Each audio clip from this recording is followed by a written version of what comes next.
Ang bahay sa paligid ng isang moske sa Baclaran kaninang umaga. Sa exclusive video na nakuha ng ABS-CBN News, kitang-kita ang nangyaring batuhan at barilan. Ganoon din kung paano natamaan ng bala ang isa sa mga residente. Nang humupa ang gulo, 3 ang namatay at halos 20 ang sugatan. Nagpapatrol, Dominic Almelor. Ang mga babaeng ito na residente ng Raha Sulaiman Grand Mosque sa Baclaran ang pumronta at sumagupa sa mga pulis at demolition team noong June 7, 2007.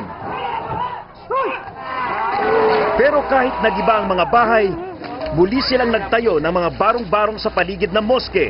Kanina, matapos ang mahigit 2 taon, muli silang binulabog ng malaking puwersa ng demolition team. Kanya-kanyang hawak ng tirador, bote, kahoy at bato ang mga residente sa ibaba at itaas ng moske. Tulad ng dati, mga babae rin ang humarang sa mga pulis. Umiiyak pa silang nagmamakaawa na huwag ituloy ang demolisyon. Ang aling ito, walang takot na hinataw ng kahoy ang mga magdedemolisyon. Kahit mamatay kami lahat, hindi kami alis rito! Pero tuluyan rin silang itinulak ng mga pulis. Maya-maya pa, nagsimula ng magpaulan ng iba't ibang pambato ang mga lalaking residente. Gumanti na rin ang demolition team.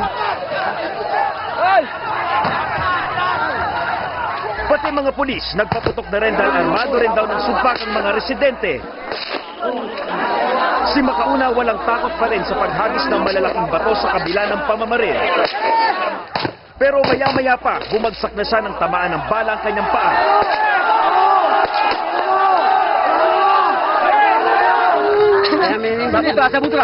Agad siyang binitbit para isugod sa ospital.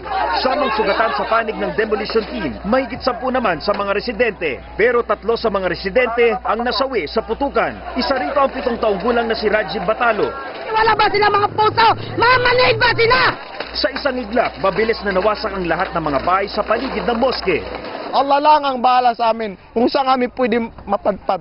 Masakit po, masakit talaga. Ayon sa Philippine Reclamation Authority, ang malawak na lupaing nakakasakop dito sa moske ay nakatakda ng gawing isang terminal ng mga pampublikong sasakyan. Pero tiniyak ng ahensya na hindi mo na ito gigibain hanggat hindi pa handa ang relocation site nito sa Parañaque.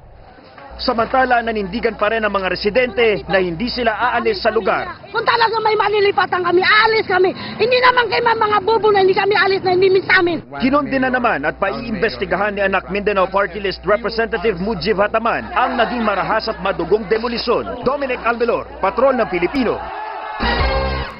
Patay ang anak ng isang police superintendent ng Caloocan habang sugatan at arestado ang 3 niyang kasamahan, kabilang po ang isang pulis matapos silang